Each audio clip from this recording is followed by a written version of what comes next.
100% lewd conduct. But lewd conduct there's letter of the law, then there's spirit of the law.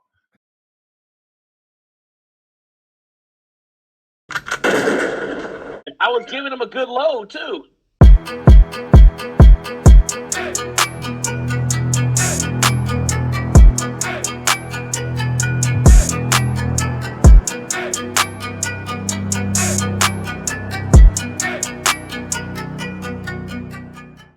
Welcome to the AGS podcast, week 5 recap.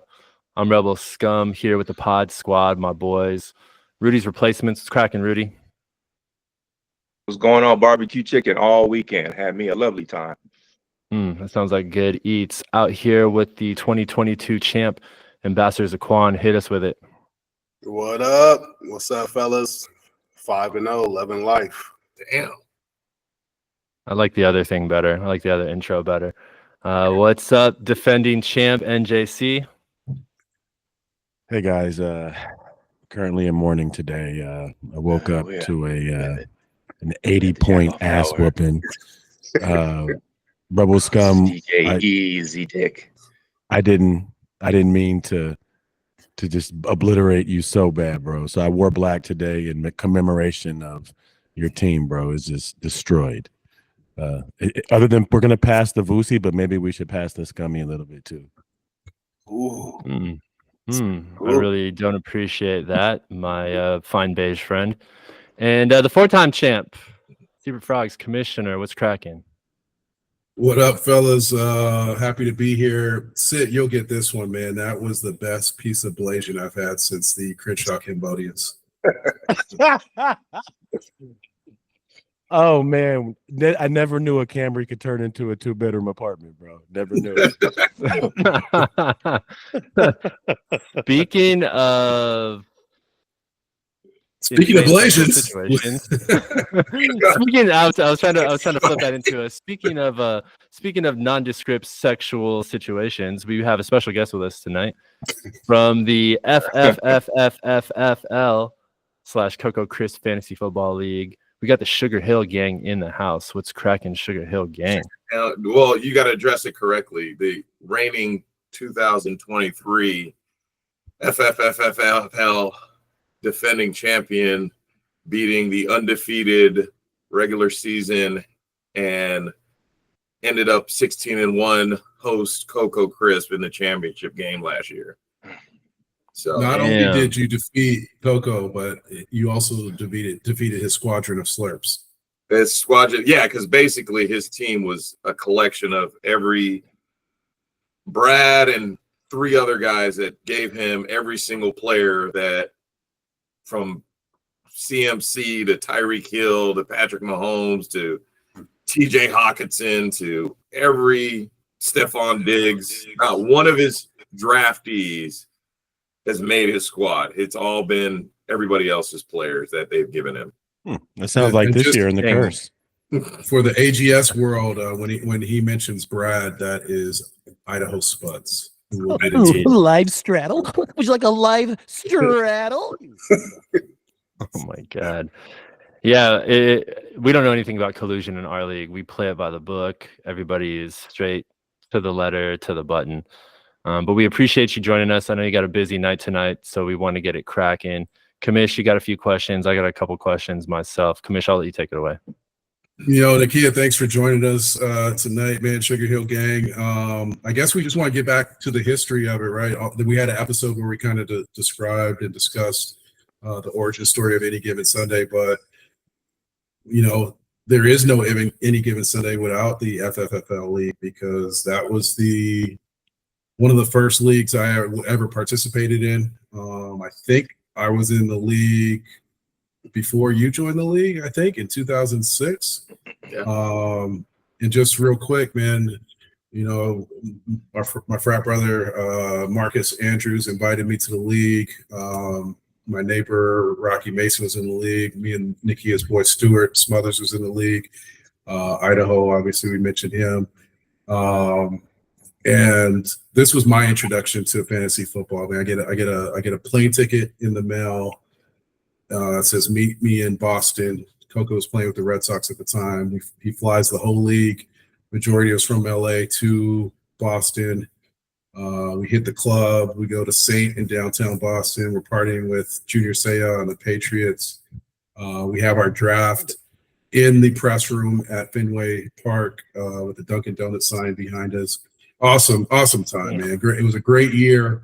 But what I learned throughout the season was that because of the perks of being Coco's friend and being in his league, a lot of trades swayed his way, and it sounds like, based on what Nakia is saying, not much has changed over the past 20 years. So we took some of our rules from there, and Nakia can kind of dive in. I think you're somewhat familiar with how we run things, but you can kind of tell us about some of those unique rules that are still part of that league. Well, I've been in that league. I bought the team. Was it 4 years ago? 2019 was the first year I had gotten into that league, and the second year I was in that league, I offered up a rule change, which pretty much kind of made the league a little bit more competitively balanced, because I kind of knew what was happening when I got into that league. I kind of knew what I was getting myself into, and for whatever reason, people didn't want to speak up on some of the unfairness that was going on, especially understanding that, the keeper league, with so many guys being kept on a roster, that, every draft is basically a rookie draft. And there's only so many impact rookies that come out in each draft class. This year happened to be actually one of the better ones, but you don't get a year like this every so often. So, the first rule change that was suggested, which was adopted after my first year in the league, was we eliminated the snake draft until after the second round.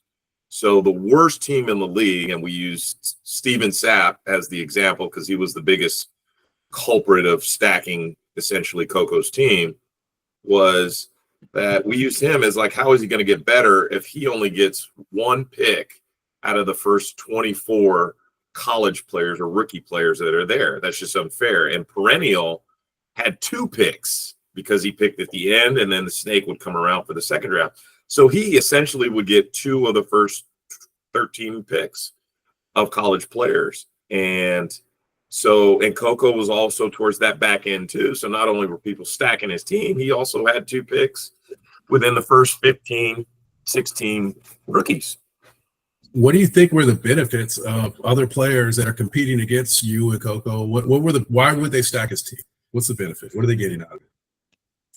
I mean, at first I could understand like the way we would hold drafts and have these events, and usually he'd be the one, shelling out that kind of, money to send everybody out to a place. We'd have it at a destination place, and a lot of the perks that went along with your experience from the first draft, people felt like, oh, okay, well, he's such a good commissioner because he does all this for us. I don't mind taking, the short end of the stick on this trade. And I think that was part of it. That's my. Hey, that must be nice, man, because I'm a commissioner of a league called Any Given Sunday, and no one gives me anything. I'll get a pat on the back for running a competitive league, but no one throws me anything extra. No one does me any favors. Fly us to Cancun. Fly us to Cancun, brother. Part of it is also Idaho. Idaho's a co-commissioner. So there's at the top, you have these 2 commissioners, and one's essentially, kind of feeding the other commissioner, the player. So there was a lot of that going on. And Jesus Christ. And my point was that I was also going to build through the draft. Like, that was my strategy going in. I ended up trading Devontae Adams my first year for the first pick of the draft, which I subsequently took David Montgomery, who's still on my roster, still a vital part of my team. And essentially within 5 years, I built a team that won the league. Ironically, beating Coco out of a perfect season, the first one that would have ever happened. So it was funny. The day I got there was the day it kind of trended. Well, I saw everything kind of, it's going in one direction where this guy has to win. and everybody's trying to make him become this, champion. And I just kind of introduced some kind of real subtle rules changes and built through the draft and kind of just built my teams that way. And then there was another rule that Coco started 3 years ago, which ended up being a taxi squad player. So after the draft was done, you got to pick a taxi squad player that didn't go against your roster, that was just kind of below the line in terms of your roster and your team. But you can call that person up if you cleared a roster spot. And that was basically meant for anybody that you didn't draft that's a long shot or somebody just off the radar, instead of it going into, the waiver wire. And then if he hits, everybody's getting a chance at him. You actually did your homework and kept that guy. So my first 2 drafts that we had that rule, the first one I took Isaiah Likely for my taxi squad. And last year was Puka Nacua for the taxi squad. So I ended up in the championship game. I had Isaiah Likely as my starting tight end, who got me 20 plus points. And then Puka Nacua, who got 30 plus points in the championship game. And I basically beat Coco with Jarrett Stidham as my quarterback. Let me ask you this question really quick. So when you beat Coco for the championship, did you get invited back for this season? Yeah, there's a picture. I don't know if I sent you that picture, Lennon, with the championship picture where he's still making the face. He said he was pissed. He was pissed. He had the whole league. Everybody was like, he's going to win this league. He's going to win this. And I was like, I looked at it towards the end of the year and I was like, I actually match up with him. I actually matched up with him pretty well because I had all my skill players that were towards the back end of the year were playing and getting all these points. And I ended up picking up Kyron Williams off the waiver wire in week 1 before Cam Akers got released, because I kind of knew Cam Akers was on the back end. And I was like, Kyron's about to be the starting running back. And that was after week 1 when everybody was on Puka. I ended up stealing Kyron Williams off the waiver with half my fab budget. So how many times do you think Coco's won his league since it initiated in 06? Any idea? He's won twice because the trophy has every single team that's won, and he's won twice. And that league's been around for what, 15, 16 years? So the moral of the story is, if you're in the FFFL league, don't trade Coco fucking players. He's not going to win, and you'll still get invited to the fucking draft the next year. So fucking just be competitive. But here's the part about the draft now. It's because he's retired and it's no longer about that life. This last draft at his house, I thought it was a kid's birthday party. Like the snacks were like Doritos and gummy bears and pizza. And I'm like, fuck you guys. The snacks have changed quite a bit since 06. what are we doing here? Is this In other someone words, You mentioned a co-commissioner. That's a little bit of a step up from controversy we had in our league where we had a member want to be a co-league manager. So that's even worse, a co-commissioner. But hey, we've had some ex-AGS members. Can you give us an update, man? How are our boys, Brad, Idaho Spuds, and Jimmy, FU Pay Me, James Bryant? How are they doing?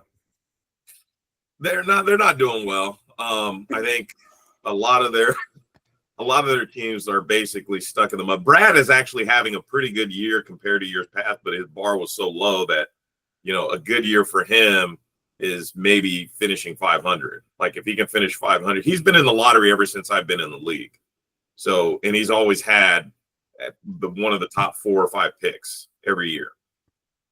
And the interesting part about this year's draft was he had the most lottery balls. Stewart had the second most lottery balls, but I ended up acquiring Stewart's first and second round picks last year during the season. So not only did I win this thing and I had the last pick of the first round, I had Stewart's first and second round picks, and I won the lottery. So I ended up getting the first pick over Brad, but it wasn't a bad thing because I took Marvin Harrison, he took Malik Neighbors. But his squad, like he continues to kind of make these draft picks thinking he's smarter than anyone. And he just makes the stupidest draft picks when it's like a no-brainer. You need to take X and you take Y.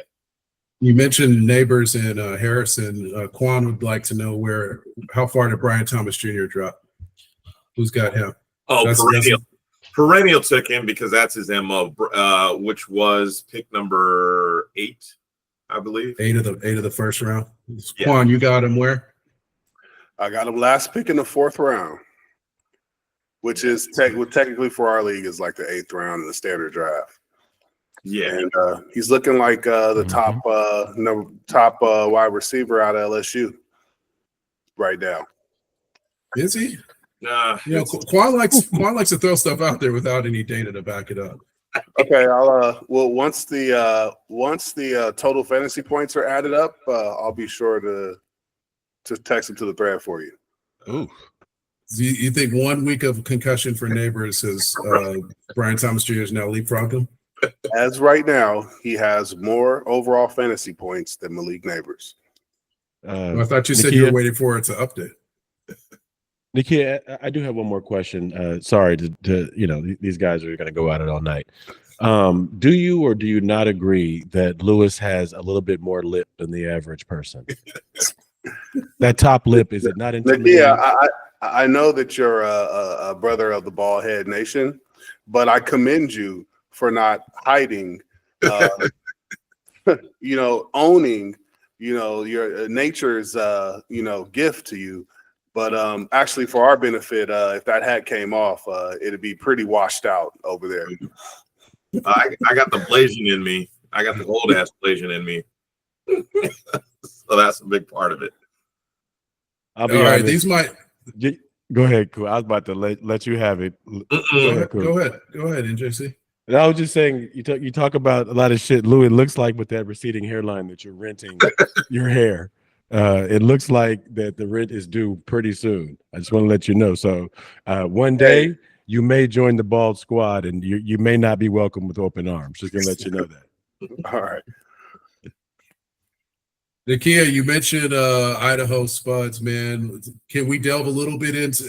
You've already kind of touched on it with the trades, but talk about the slurps in FFFL. How you? I think you've heard a little bit about it here. I think the term was invented in AGS, but what's your relationship with slurps in your league?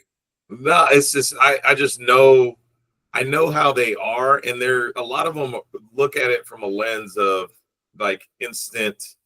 Like, how can we instantly, how can you become a groomsman in someone's wedding or second wedding? That so yeah, there you go, perfect. Yeah, because BC's been working towards that. Pull out the pen and pad, BC. Yeah, or it's now like, well, how can I get him to be my kid's godfather? Or godparent. It's to that point because Brad he spit out 2 kids now to date.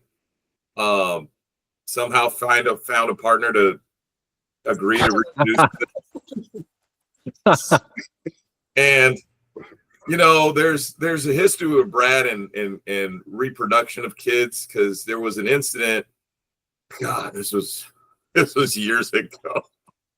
Some chick at a bar. We had this bowling event in Westchester, and then we went to this bar. Brad hooks up with some questionable chick. And 3 months later, she produces a sonogram. Holy shit! Yes. Sonogram. And basically said, "Who's going to tell Brad?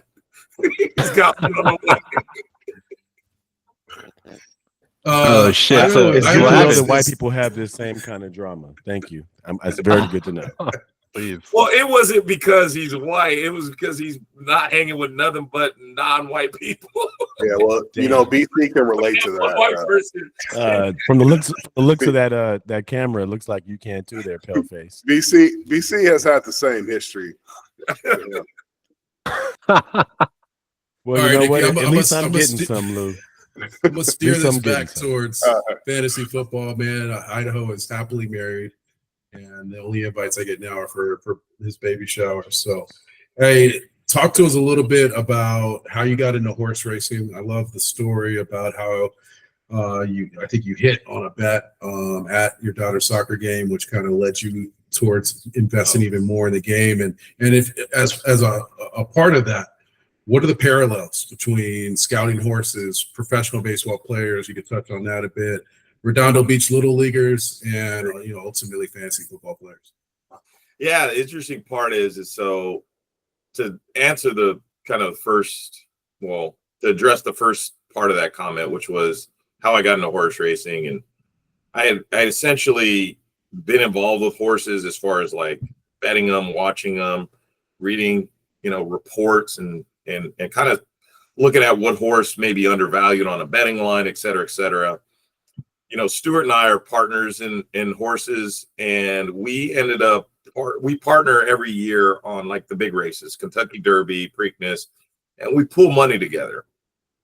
So it was me, Stu, and another guy, Marquise, who pulled together, I think we pulled together like $1,500 each. And we played the Kentucky Derby. This was like 3 years ago, I want to say. And we ended up hitting basically $200,000 on a pick six. We had a pick six and a pick four. And it ended up paying, we netted out basically over 200 grand. And from there, and I'm literally watching the last race of the pick six ticket at my daughter's soccer game down the sidelines. And it was the race where that 99-1 shot horse won out of nowhere and beat the favorite Epicenter. Epicenter was winning. And all I do is see this horse on the inside, like go in. And it was a late entry horse too. It wasn't even a horse that anybody knew anything about. It was a late entry. Nobody knew anything about it. And it comes through the rail, wins. And I'm just down the line, just yelling and just losing my mind while my daughter's soccer game's going on. And I'm sorry. My bad. I thought you were done. My bad. Go ahead. No, go ahead and whatever you're saying. I was just gonna say I've been to a few horse races. I was at Santa Anita earlier this summer. I don't know shit about betting on horses, which is why I decided not to lay any money on it. Is a pick six? You pick six winners, like a parlay of 6 horses, 6 races? Is that what it is? Yes, it was. God damn! It was 6 races into the last race, and the last race we had all the horses. So we were going to win no matter what. It was just a matter of how much. So we had all the horses going in the last race. We were guaranteed the minimum we were going to win was $3 grand. So if the favorite would have won, it was a $3,000 ticket. Holy shit! And you flipped that to 200K? But it ended up being the long shot that won that. So the payout for that long shot was 160. And then we also had a pick 4 that also hit because of that long shot. And that was another 40 grand, 40 plus thousand. And then you flip that 240 into. So we ended up, we cashed out. Everybody's like, having a freaking just, ball. And Stuart and I were like, let's go get a horse. And we partnered with some guys on the East Coast, and we got a horse. Ended up winning his 4th race. We ended up losing him to a claiming race where, those are races, you race your horses, but anybody can come in and claim them for a certain price. So we ended up essentially losing that horse. They were claimed. We get the money. We reap the proceeds of it, not only from the race, but from the claiming price as well. And then we've kind of just flipped those into, getting more horses. It's no different than like property flipping. You don't want to pay capital gains taxes on earnings, so you flip it into another horse, and you kind of so on and so forth. So over my 3-year lifespan as an owner, I've gone in and out. I've owned like 9 horses, and currently we have 3 in our stable. And 2 of them ran this weekend too. Where are they stabled? Where do they run at? They're all in the East Coast, New Jersey, New York, and Maryland. And yeah, so I went out there after a Vegas trip, which is another conversation that I accidentally sent. I was in Vegas and I sent Lennon and apparently Lex. I was drunk off my ass, and I'm sending them these ass shots of this chick in Vegas at one of the pool parties in the daybed. Oh no. So anyways, the New York trip, when I went to go see my horses, I made a pit stop in Houston where that chick lived, and that was another whole wave of. Did we warn you at the beginning we were recording again? This was a long time ago. Long time ago. No, Hey, back to No, no, the no. horses. That's crazy. You have stables on the East Coast and flipping horses and stallions and man, that's crazy. I have a stable on Figueroa. I do the same thing. I flip stallions and horses. They just run up and down the track. That's crazy. Hey, real quick, But man, do we you, do do our you write that off? Are you able to tax write that off? That's the beauty of this. Hey man, that's a cash business, baby. That's what you claim. There's some taxing going on. Yeah. Planned Parenthood right off. and we go down to San Diego every summer for our fantasy draft. Tell us what that dream trip down to, what is it, Belmont Shores, man? Tell us about that, and why should the league take a trip down there? Down to do you mean Del Mar? Del Mar. I'm mixing up my horse track. Yeah, no, Del Mar is it's the best part about that is it's really interesting just the people you meet at these events, especially down in Del Mar. Opening day is kind of its own thing, especially on the West Coast. And it's so interesting, like not only going to the events and being who I am now as a horse owner. And I've actually met and talked with and hung out with Bob Baffert, not only in Del Mar and San Diego, but also New York, where I first met him. I met him at the Belmont Stakes a couple of years ago.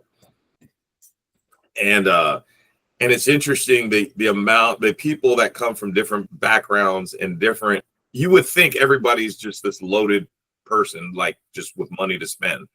And it's so interesting that it's not. It's actually really more of a collection, a group of people that own horses, and then there's the principal. It's kind of like no different than stocks. It's like you have the shareholder, the CEO of the company, but you have a bunch of shareholders that have a percentage of the company or whatnot. But it's similar to that kind of just the people you meet just becomes really interesting and kind of like, life changing for me. I'm in the business of high-end residential construction where, some of my next clients may come from this, and, the IRS looks at it. It's all part of the same thing for me. I'm able to like actually control some tax incentives and control, my taxable income based on that too, starting that as a new business. So it evolved from just kind of that win into now another business that I have. And a lot of the similarities between analyzing which horses to take and my background as a scout for baseball and being in fantasy football and being kind of a finance guy reading numbers and just making analysis based on that. It all kind of comes from the same thing in me, which is why everything translates in terms of the horse racing stuff and reading the information and making kind of strategic decisions. And essentially looking at things from a macro perspective of, okay, I don't necessarily need to win now, but I need to prepare for, these situations that may come if this thing hits like my, analysis tells me, then this should be in this position when it counts and when it's time to make money or time to win. And that's kind of how I approach this league. That's how I approach kind of work in general, and that's how I approach the horses. Well, my best experience of watching you scout outside of that nice fancy Red Sox World Series ring you have was just watching what you did with the Redondo Beach Little League team. We had the blessing of getting our sons together to play for the first time, and you drafted that team and you took, I showed up that first day of practice coming from South Bay Pony, and I was like, what is this, man? I was a little shocked by what it looked like. And you molded that team and took us all the way to the World Series championship game, man. So thanks for the time you invested into the kids and just really whipping that team into shape, man, and making kids fall in love with the game.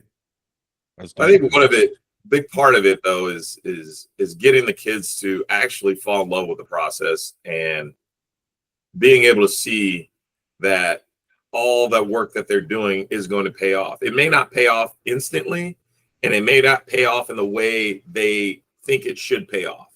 But if they trust the process enough over, successful, over amount of time, especially in baseball, it's kind of a big life teacher. It's, you get in these good habits and then you perform. You're not going to always get the results you want, but your chances of succeeding and getting the results you want increase based on the process that you put in. And that's kind of life in general. It's like you're not always going to win. You're not always going to make the right decision. Shit's going to happen. You're going to get unlucky. Stuff's going to happen. But, you know, if you stay the course and you buy into it and you have fun with it, because I think that's the only way you can actually buy into something is if you don't have fun with it, you're not going to want to do it anymore. You're not going to buy into it. You're going to think it sucks or it's not successful or whatever. You're going to make an excuse about it. But if you buy into it and have fun with it and it doesn't feel like work, you know, and that's kind of the crux of what I try to teach these kids. And, you know, we had a good amount of success and now they got a taste of it. So the guys that are going to come back next year, man, it's going to be more of like, no, we're going to get this done next year. No, it's great to see, man. LJ has not stopped training for next season. At least once a week, if not more, he's training with a personal coach, just trying to get right for that World Series championship run. I know we got other stuff to get to. I just want to talk about one thing quickly. Our host, Rebel Scum, is a huge Dodger fan. I know you have personal ties to the Dodgers. I believe you were drafted by the Dodgers. Correct me if I'm wrong, but we'll talk about that. And what's it been like this year being a season ticket holder during Shohei's first year with the team? And tell us a little bit about that playoff game one. Well, the beauty of it was we renewed our season ticket last year before he signed. So we got the rate pre-Shohei Ohtani. So we locked in a good deal essentially this year, you know, with the season tickets. So that was the first thing. It was all from a standpoint of like, shit, well, let's get it in now because the chances of them signing Shohei were pretty great. So we ended up renewing with that kind of knowing that was going to be a good value, you know, once that became official, which came to fruition. And then just being able to like really just take the kids as much as we've taken our kids to go watch the games and seeing them just like appreciate, fall in love with the game, enjoy watching these guys that they think are just larger than life. It honestly just brings me back to my childhood because that's the way I grew up in terms of watching baseball players, what I wanted to do for a living since I was a kid. And I took that as far as I could possibly take it. And being, you know, signed with the Dodgers and playing in the Dodger organization, even though it wasn't I won't say the right time, but it wasn't the best time to be a Dodger at that point. I still had that experience of actually putting on the uniform, being in Dodger Town in Vero Beach. You know, I was at Dodger Stadium for alumni weekend, and my son has my baseball card, and he made me sign it, and he brought it to that game. It was a game they officially retired Matt Kemp's as a Dodger, and you know, my son was showing my baseball card around to all the other fans that were in the stadium that were there for that weekend, and he was just kind of proud of that. And that was kind of one of those things where it's like, okay, yeah, you know, I see why all this makes sense now. It's like you don't realize it at the time you go through these experiences, and then you have one of those full circle moments, and that was one of them. And that's just been the great part about, you know, being able to have season tickets. And this weekend we went to the game on Saturday. I took my mom. She's a huge Padres fan. We grew up in San Diego together, and she was all decked out in her Padres gear, almost got into 3 different fights with drunk Dodger fans. And it was just, we had literally the time of our lives between my kids, me, my mom, the game, the way it played out Saturday, the way it was, Padres jumping out to a lead. You know, the $700 million man coming up clutch, tying the game, changing the complete momentum of the game. It was, I've been to, I don't countless Dodger games. That was the most excited I've ever been at a game. I mean, it was just insane being in that stadium that day. No doubt. Yeah, I've been attending Dodger games since I was a child. The wonderment of the stadium, everything you described about that. And I've never seen or felt the stadium the way it's been this entire year. And I can only imagine what it was like to witness that fucking bomb in person. Must have been amazing. I wish we had an hour to talk more baseball because, you know, when did you get drafted? If that was after the late 90s, early 2000s, those were pretty lean years for the Dodgers. Did you get to play with Dave Roberts? No. So Dave Roberts, I was scouting with the Red Sox in 04 when Dave Roberts stole that infamous base. I actually met his dad, and that's the extent of me knowing Dave Roberts was during the 04 years. I was a Dodger in late 90s, and I got released in 2000. And there weren't very many prospects in the Dodger organization at that time. And it was just kind of it was right when the Fox Group bought the team. And they just shelled out. They opened up big wallet. I was able to practice and work out at the stadium in January with Sheffield, Kevin Brown, all the guys they had brought in.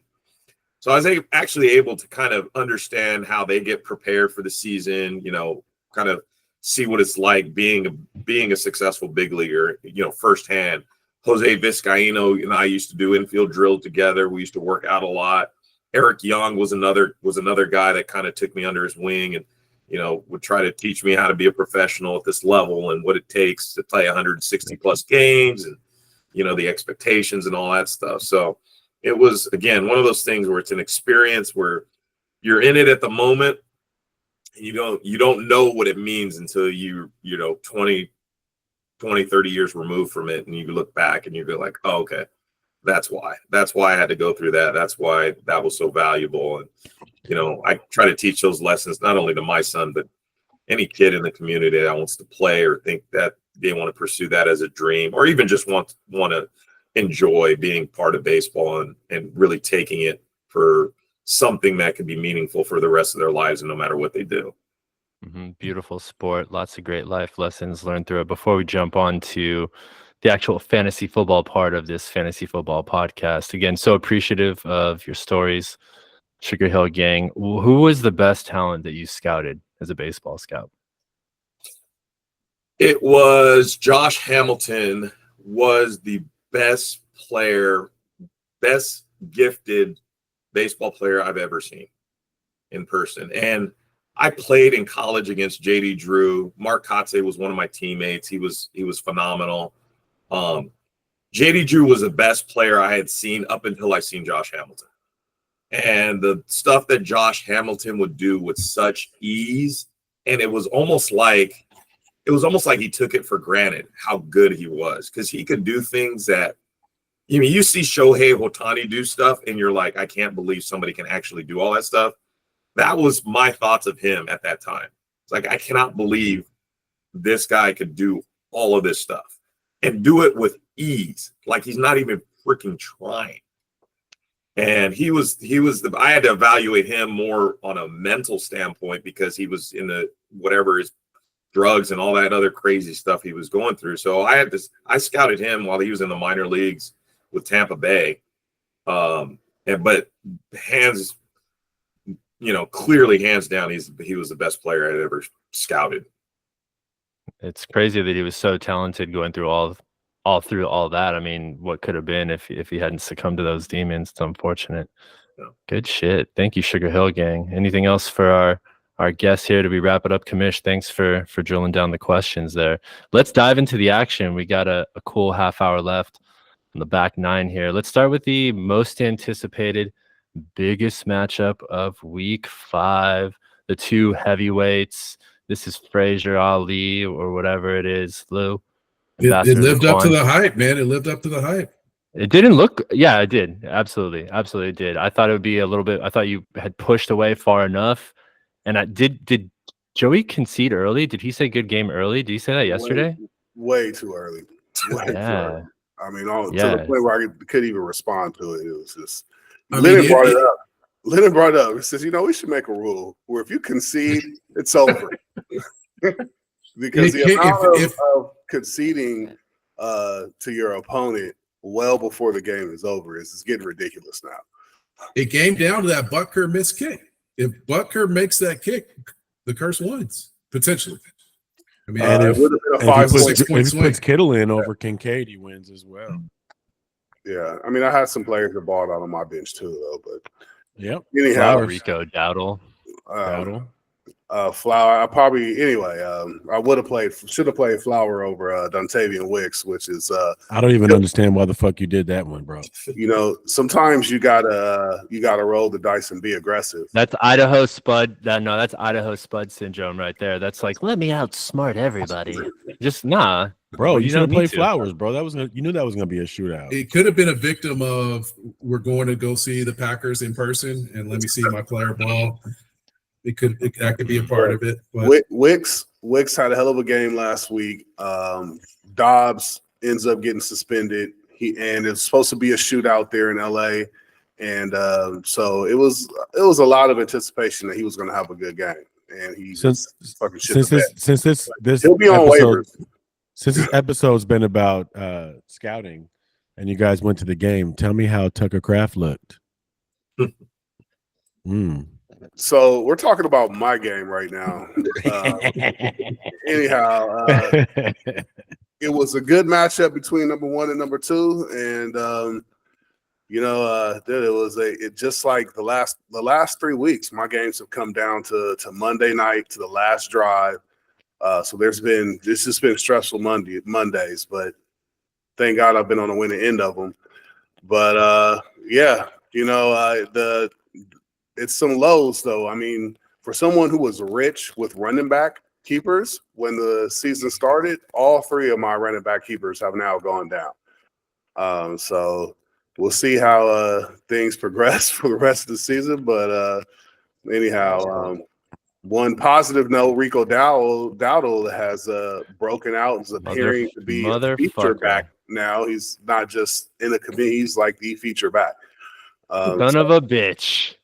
Thank you, Nick, for that. For dropping him. I dropped him for Jawan Jennings the week that Jawan Jennings put up 44.5 and still lost that game. So that stings even more. But you're welcome. I didn't believe in a guy named Rico Dowdle. I was like, nah, I don't believe in that name. That's He has doubt in his last name. I get it. And it was against the Steelers too. That's pretty impressive. It's been a couple games where Kelsey hasn't come through, but he came through for you tonight, man. 12.5 points to help you secure the victory tonight. I know you're hype on Brian Thomas Jr. and Joe Burrow with 51, man. A 50 burger. You still had to scrape out the victory, but big game from Joe for you. You know, normally I would be gifting like a bunch of Joe Burrow gifts, but being that I was playing against my opponent who had Jamar Chase. It was crazy. Every single pass or touchdown was going to him. So I was watching it. I know that was making you go crazy. So I went out. I remember. Had a little.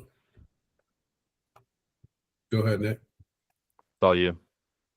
No, we had a little tailgate session here at my house before we headed over to SoFi for Rams Packers, and I went to the local hood burger joint, man, to get some breakfast sandwiches. Shout out B&R Burgers, man. Breakfast sandwiches were fire. But the other thing about frequenting a local hood joint is that I had to sit there for about half an hour while they were being made, even though I called it in an hour before. So I had some time to kill.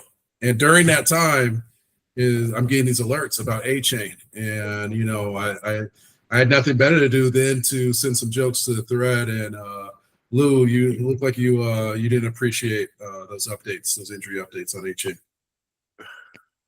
You guys are pretty selective with your updates when it comes to Laquan. Well, I gave you a specific story on why it happened in that moment for me.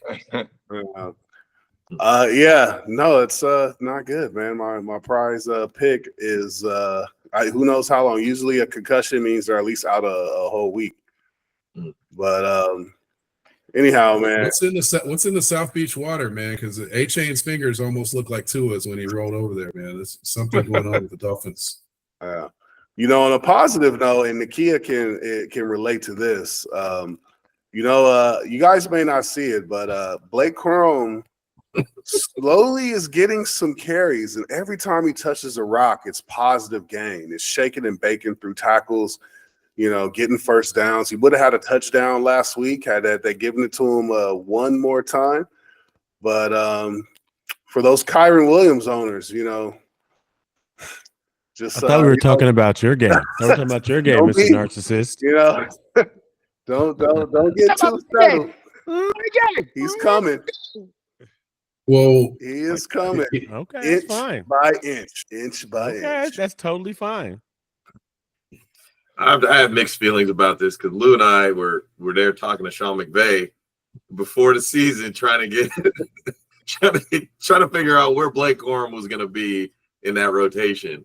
That motherfucker oversold Blake Corum to me that day. I don't think he did, but I think the reality check, again, this is kind of where it goes into kind of scouting and doing a deeper dive and evaluation of players, is you look at his previous body of work and see where his ceiling is. And the amount of wear and tear he had in Michigan, which is a run-heavy school, he got beat up quite a bit there. He got injured there. And then the deal breaker for me, why I stayed away from him, this is where I separated myself from Lou, was I looked at his age and I looked at Kyron Williams' age. They're a year apart. And Kyron Williams came out of Notre Dame. He was splitting carries out of that backfield, which wasn't that heavy of a run offense either. And they look like this. They're built exactly the same. There was no advantage. They are absolutely 100% the same players. They run the same style. They do the same things. But one of them has a little bit more wear and tear than the other. And one of them's only literally a year older than the other. And so with a year of NFL experience. That's right. No, successful NFL experience. He's had a couple of years in the NFL. But just to be clear, don't let NJC lead you to believe that he drafted Kyron Williams. No, I did the same. No. I share the same sentiment as you, Nick.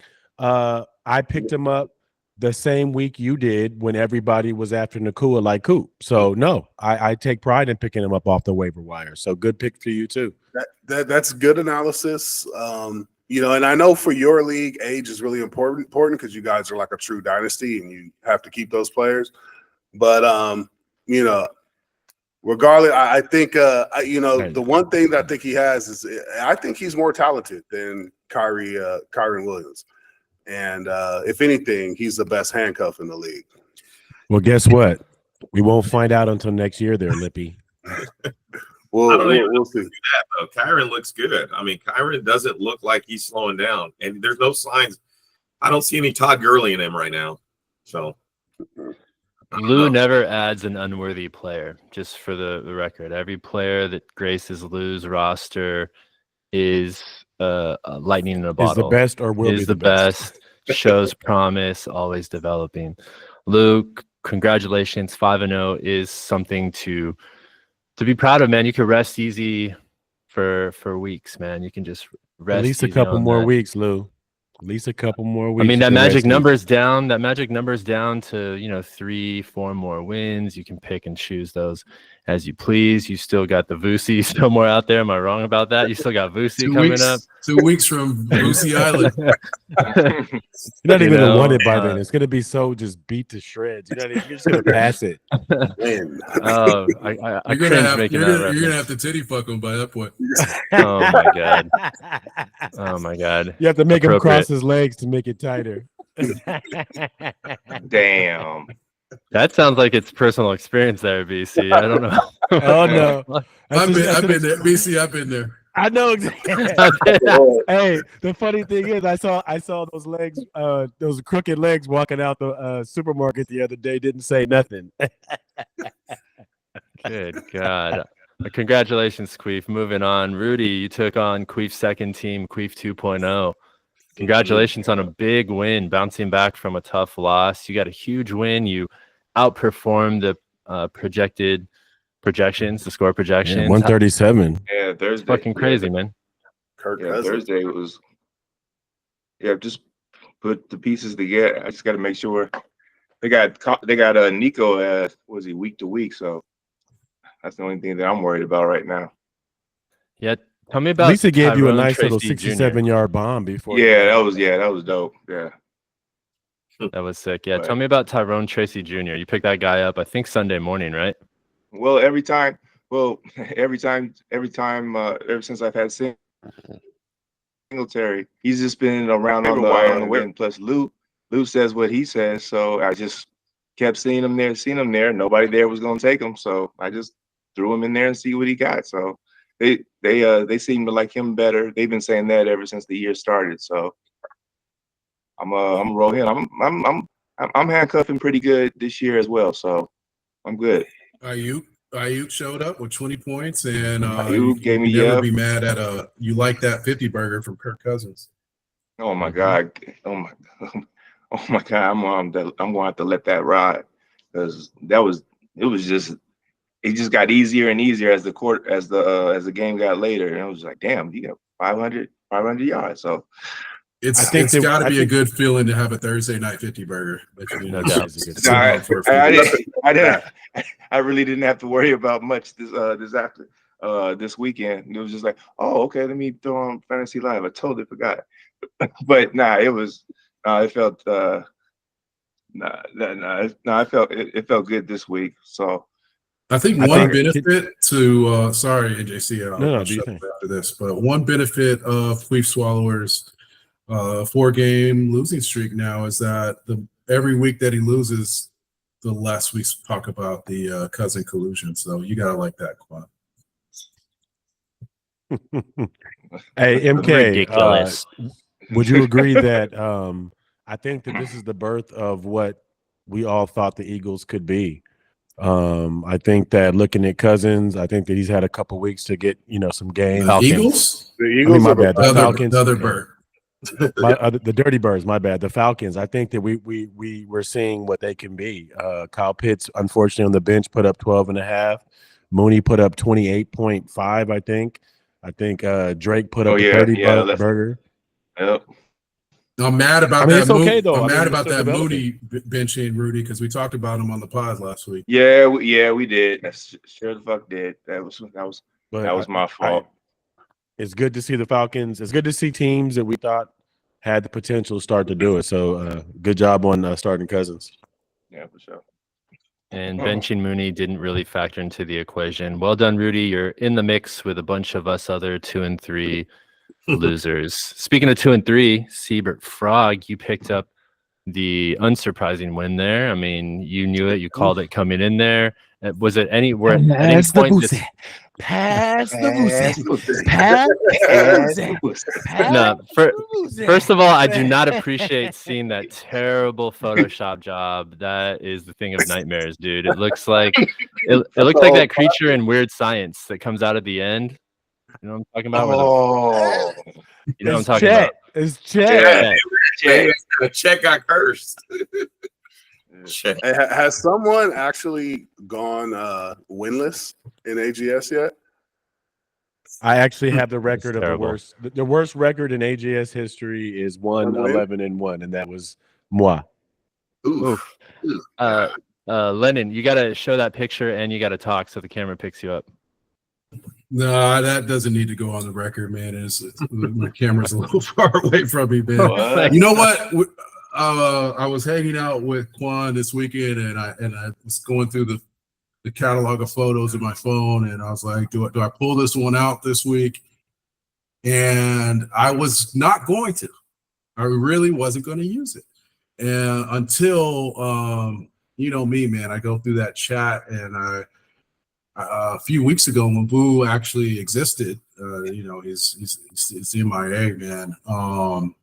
He had a lot of words to say, a lot of choice words to say about the Frogs a few weeks ago. So, he talked about bottom bitches, and Boo is now the AGS bottom bitch, 0-5. So I had to pull the picture out.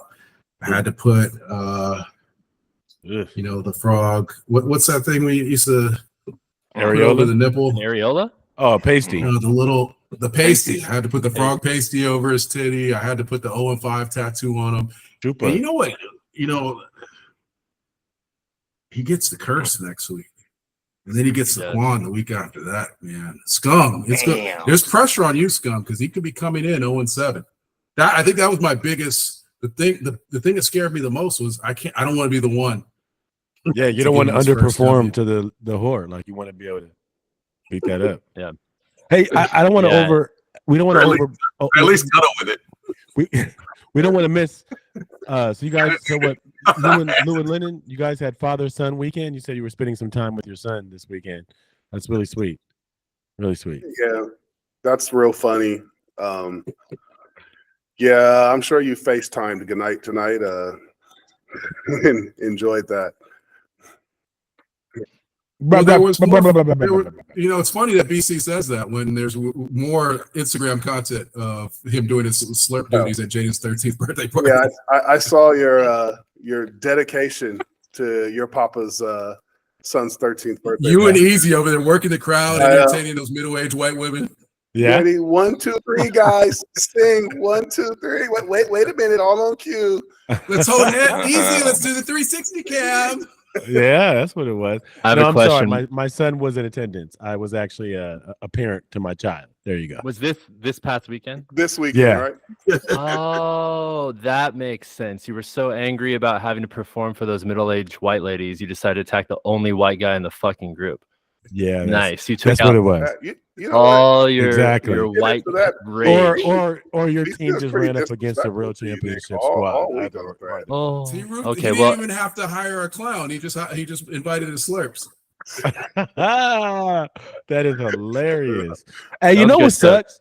You know what sucks? And I'm just I'm in the pit just taking grenades for the guys. And, no one wants to join the chat. No one joins the podcast, taking the grenade. It's okay. My son had a great time. He was he met a little older little 8th grader. She was asking him to smile and do some stuff, look at his braces. So it was worth it. I'll take all the jokes to see my son flourish. Go ahead.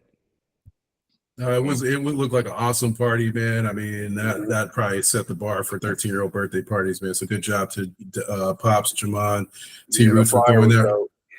To wrap up our matchup, Garrett Wilson came out to a slow start this season, and it was poetry for him to put up his best game against the team that let him go. So As soon as I saw Garrett Wilson have a good game, I felt like I was going to have a good weekend against Lucy Boosie. Yeah, I have that note. It says Garrett Wilson coming out in VOO.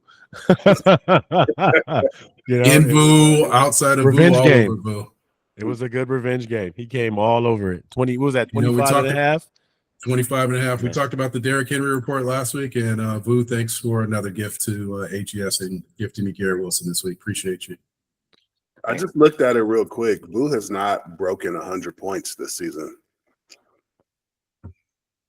Well, when you trade 20 points, 20 and a half points for 9.5, and then you leave 18 points on the bench for 4, it's not going to get any better for you.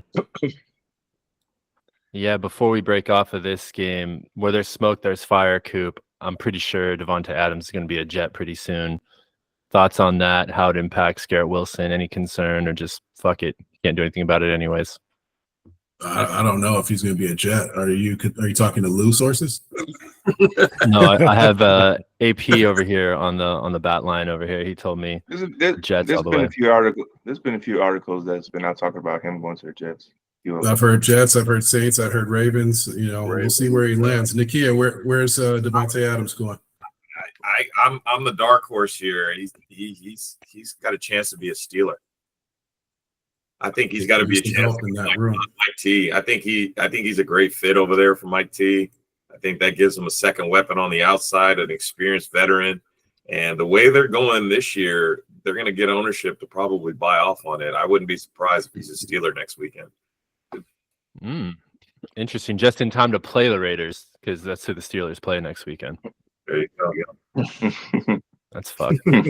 Speaking of fucked, let's talk about the gayest guy in the group, NJC. NJC, congratulations on the highest score of the week. You would have beat any team.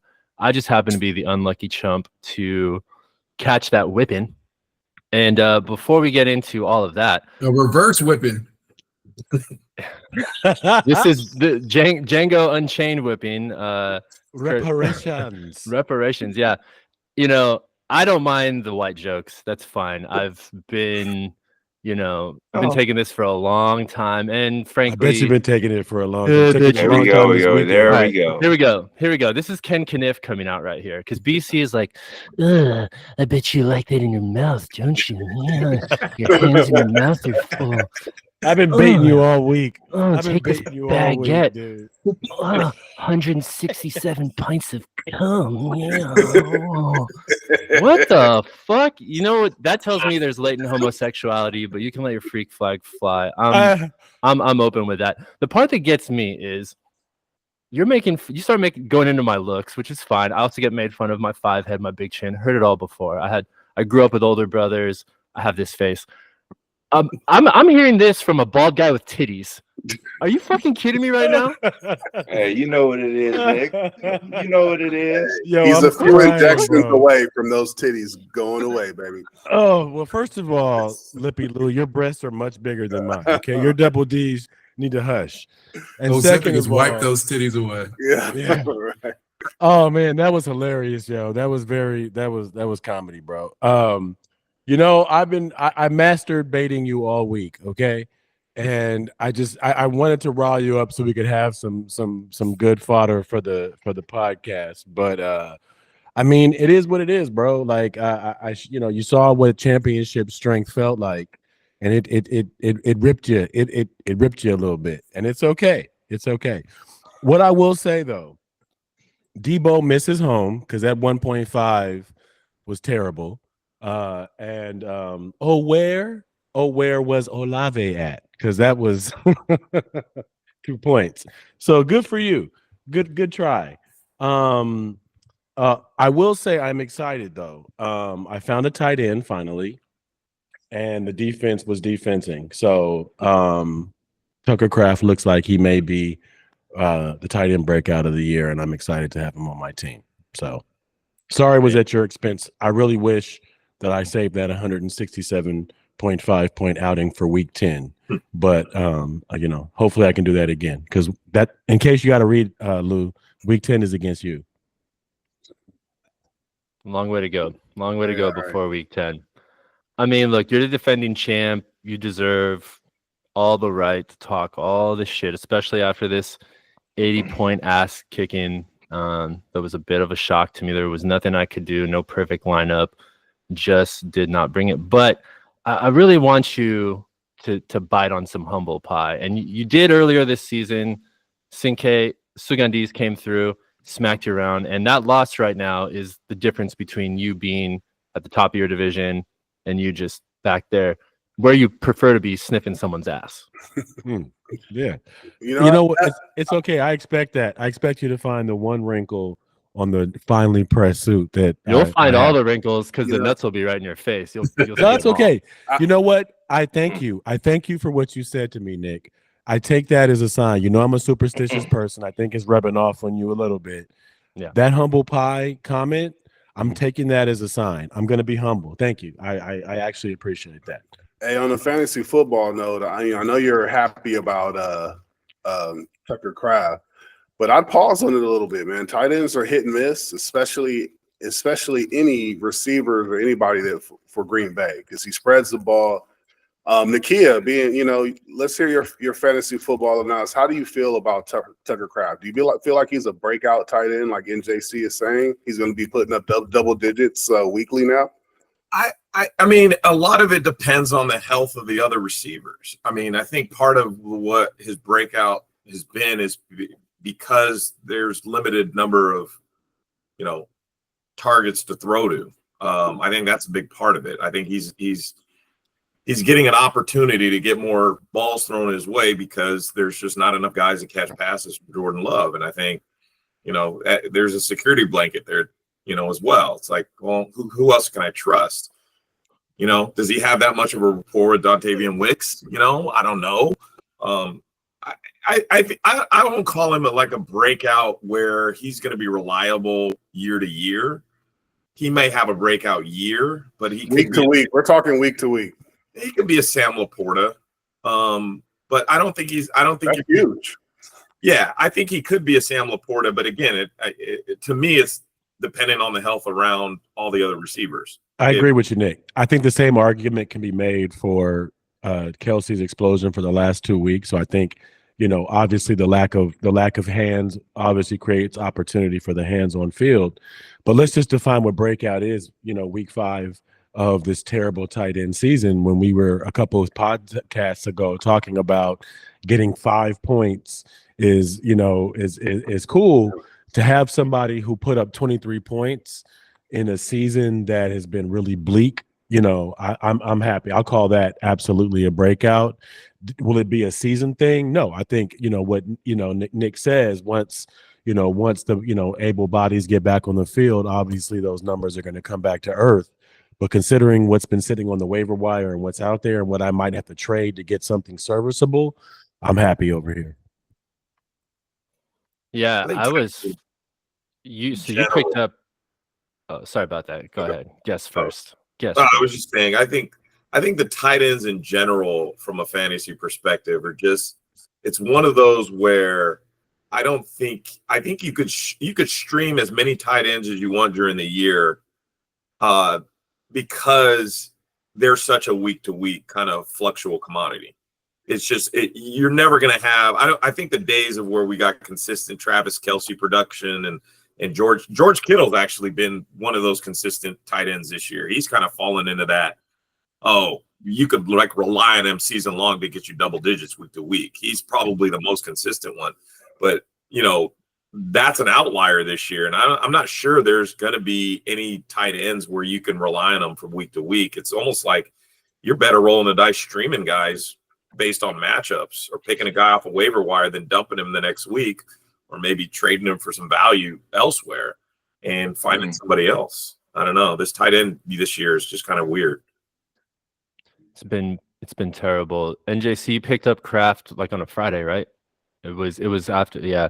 Because I was stoked on getting Otton, and I'd heard Kraft being mentioned, but again, the ball gets spread around a lot more. I didn't like it, and I was stoked to get 5.5. Mark, that 5.5 I got from Cade Otton was 5.5 times more points than Mark Andrews put up for me all season so far. So I get it. I was stoked, and then I see that 23 points and just fuck my life, dude. No, I think you make a good point. I think 5.5 points is this season's 10 for a tight end. Anything over that is gravy. But again, I think as it gets colder, as injuries may come, I think tight ends may have a little bit more value later on in the season.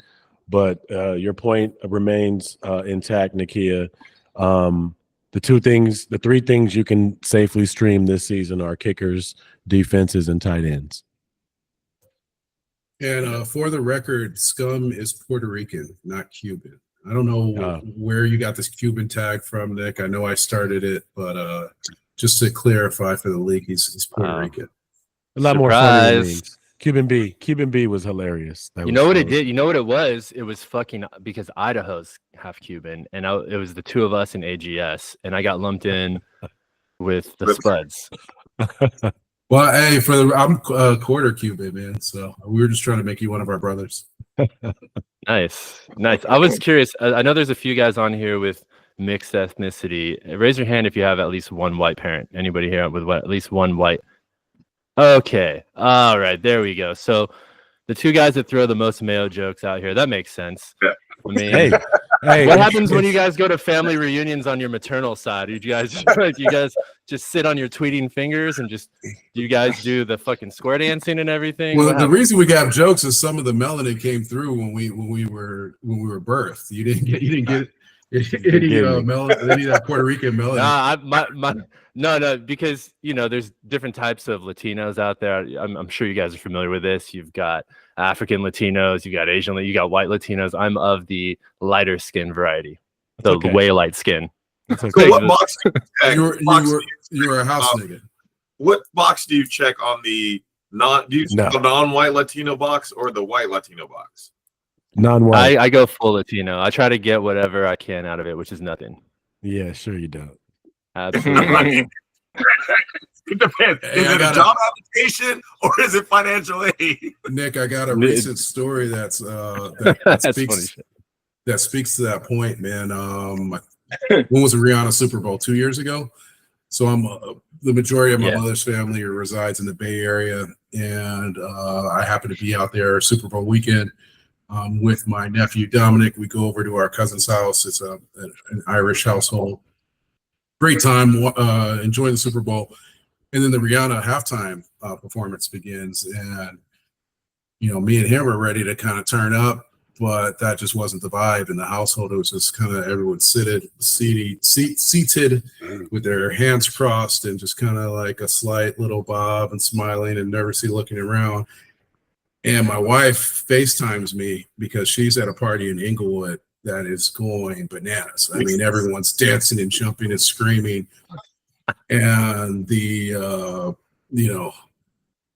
it was such a stark difference between a black household watching the Rihanna Super Bowl halftime and my Irish household where, it's very quiet. There's a huge difference between fried chicken and baked chicken. Oh, very different. Are you saying the flavor is different? Seasoned potato salad versus potato salad with raisins that's Gotcha. served at Just a little different. Oh my! It's a little different. Raisins. extra meal. Who the fuck puts raisins in potato salad? I never had that before. And I'm white. The fuck? Wrong kind of white, I guess. A couple more games real quick. We had Penthouse Pimps. I thought that was a bit of a surprise, but Joe's team can put up points in this boom or bust. You never know what you're going to get. I think his team is a microcosm of fantasy football in general. You just don't know what the fuck's going to happen. You put a roster out there, he scores some points. So you look like you want to say something. Am I wrong? No. Okay. And then we had big breakout game for his tight end, Brock Bowers, 21 points. Oh yeah. That still burns. Still burns.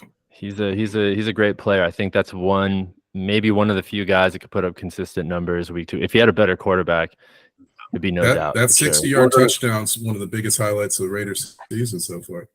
We're gonna might see be the only one too from Brock Bowers. We're gonna see it for a long time. Yeah, that sucks. And Sugandi's got the big win, going 4-1 now against T. Ruth, drops him to 3-2. A lot of parity in the league this year. A lot of games left. We got some great matchups for next week. Week 6, I get the Queef Swallowers. Quan, what do you advise your cousin to do? Start his studs. And get all right, that's get the win. Fuck off. You are playing Sugandis. I think I got that correct. Yeah, you got the Sugandis matchup, man. Another tough matchup. Yeah, concerns for you. Got some bye week players. What's going on? Well, not along with the bye week players, I got, this week I had 4 of my starters out and still got the win. But so all 3 of my running backs are out. So we'll see how it goes. Rico Dowdle. Yeah, reinserted into the starting lineup. Motherfucker. Great job there, swooping him up. Thanks again. You know what? I wasn't going to mention this, but I feel like I have to. I also dropped the Vikings defense because they played the 49ers week 2. And anyways, it's a great move. I remember when you drafted Rico Dowdle because I thought about getting him. You drafted him. And I believe you said, he may not break out early in the season, but he will be the starting running back as the season progresses.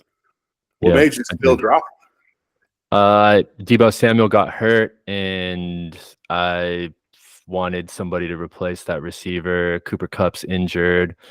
I don't think I like the George Pickens matchup. There's some matchup shit going on, so that's why I cut him. Yeah, and at that time, just fucking impatient, I guess. Bad choice.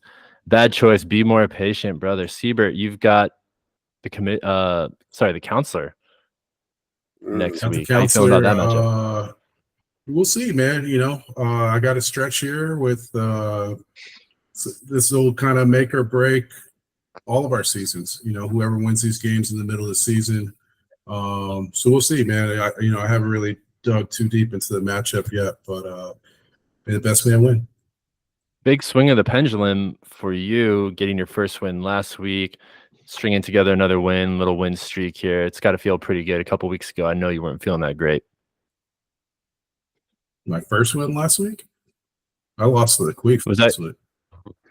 First? Okay, my bad. Your first win recently. You were. I think you were feeling a little bit down and out about it, but picking up 2 wins puts you back in the mix, like you said. So, congratulations on that. New Jack City, you got who's coming in second. You never know what you're gonna get, dude. Put up 130 plus points. Yes. So in preparation for this conversation, I know he put up 145 points tonight. So who's coming in second? The first 4 games he averaged 98.75 points. With this weekend's game, that bumps him to 108. First 4 games, I average 122.25. As of tonight, I average 131. So statistically, it should be a win. It is any given Sunday. The good news is I'm looking at he has Tyreek Hill on a bye, which doesn't really matter because he hasn't really done anything definitive anyways. But worst case scenario, best case, he puts Dell on the roster. That bumps him 8 points to about 85. So his projected output this week is 85. And once I throw Kyron in, looks like Chase Brown is the new running back in Cincinnati. From a humble approach, thank you again, Nick. Just can do the best I can and see what we can do. So you know what's great, flicking your bean to projections, man. I like that. Flicking your bean to projections. It's great to see how into fantasy football NJC is now, because just 2 years ago, not even 2 years ago, just last year at the draft, he came into San Diego, his love for the game was gone. He had this darkness behind his eyes, and he was like, we've talked about this on the pod before. He's like, yeah, fantasy's just not as fun as it used to be. And now look at him, man. 1 championship, some W's, and look how excited he is now. It's good to have you back, NJC. I mean, thank you. I'm always going to be competitive. I'm not going to just bend over and give Blasian whole to just everybody who comes to deposit. But that's crazy. I mean, I'd love a back-to-back. I want to chase that unicorn. But I'm always going to be competitive. Yeah, I mean, like life, everything has peaks and valleys. But yeah, I have a reinvigorated passion. And I'd love to see how the season's going to shake out. So Booze Valley runs very deep. How much does the new diet influence that or play a part in that? New diet? Diet. Hey man, once you cut out all that bullshit and just focus on that's what put the weight on, the bullshit. I get it. Got it. Yeah, that's what it was. But once you lean up, bro, you got to be careful because you're more susceptible to neck injury. So I got to be careful. You know what I'm saying? No shit. Yeah. I got a neck stretcher for you if you need it. I bet you do. It's called Downward Dog. With a little tickle the taint. Or upward cat. Upward cat. It was more of an upward cat. Got it. Oh my god. Me out. Reverse cat style. We got Curse and Voodoo. We already talked about that. That seems like an easy win for the Curse. Rudy, you have the OG Penthouse Pimps next week. How you feeling? 2 and 3s. Yeah. Oh shit! The battle for the. Are you both Air Force veterans or same branch? Or? Yeah.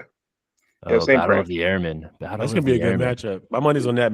My money's on that being the best matchup of the weekend. Yeah. I always have good matchups with him, so we'll see. We'll see. We shall see. Gentlemen, anything else to wrap this up? We're at a 1:15. I just want to thank Nakia, man. I know that, just thanks for coming. We appreciate you blessing us with that knowledge and that expertise. Appreciate it. I do have one question for the group just to kind of see where you guys' thoughts is on. Have you guys ever considered expanding your league to include a super flex player? Has that ever been talked about, or thoughts on that? I did pose the possibility of removing tight end and adding a flex, but anything above that, we've never discussed altering the rosters. Pros and cons? Any thoughts? I mean, I think if you're forced to start 2 running backs, my theory is if you're forced to start 2 running backs in any league, it limits the amount of running backs that most teams are going to get because there's not very many good, solid running backs, and they're very limited commodities. And I think it's a way to help make up that point gap that you're going to lose between a guy that, maybe your second running back that, on a good day gets you 10 points, but you can make that up with a quarterback because you can only play one quarterback right now. And if you can play two, there's enough good quarterbacks to make up that point shortfall that you're going to get because you have to start 2 running backs. And that's my philosophy. I've introduced that to the league twice.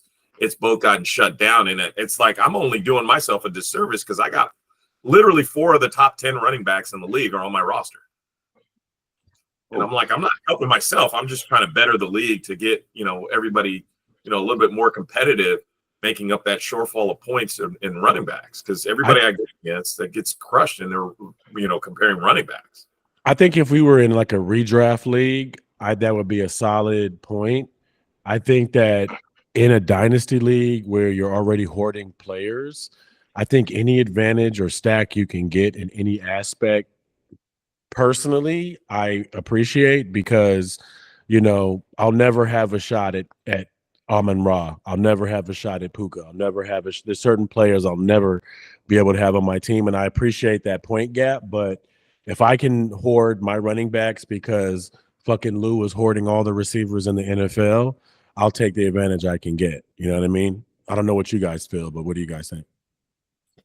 I've seen the cons of Superflex. The issue is there's only so many starting quarterbacks. And if you have a team that, you're already starting 2 and then you're hoarding a third and, the waiver wire, it's pretty much nothing. It's no starting quarterbacks in the waiver wire. I've seen in Superflex leagues when a quarterback goes down, now guys just basically have nothing, no one to start. And they're starting a backup quarterback and they get 0 points out of that position.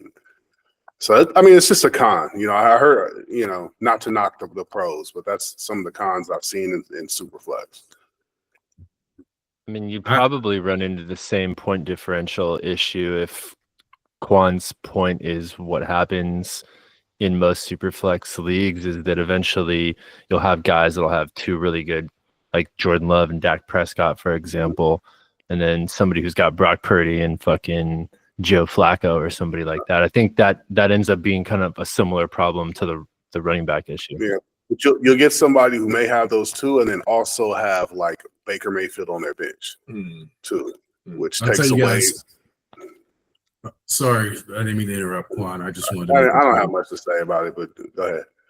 No, I was just going to say that Voodoo was super flexible this weekend, so I hope you guys, Quan, you get a little taste in 2 weeks.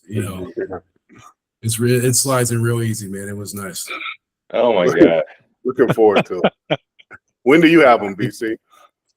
I already had them, man. Okay. I already stretched them wide. You know what I mean? Like at this point, you guys got to think about like the curse or somebody else in the league while you play them because you're not even going to stay up. NJ was a nice like butt plug for me, man. Loosen the butt real well for me, man. I didn't even have to use baby oil. Nah, we saved it. The baby oil stays sealed, brother. Hey, Emmett, I want to give you a shout out, Emmett, for upgrading that background, bro. For the last like 3 podcasts, it's looked like you've been like, hiding in an attic, like up past your bedtime trying to record, bro. So, love you. Appreciate it. Right. This is the more daylight basement vibe. I enjoy it, man. It's super good. We do what we can here. I think that's a great way to end this podcast. Thank you so much to the Sugar Hill Gang for joining us in week 5. We really appreciate everything you did. Echoing what all these guys said, Commissioner, Ambassador, New Jack City, Rudy's Replacements. I'm Rebel Scum, your boy, AGS Podcast. Catch y'all next week.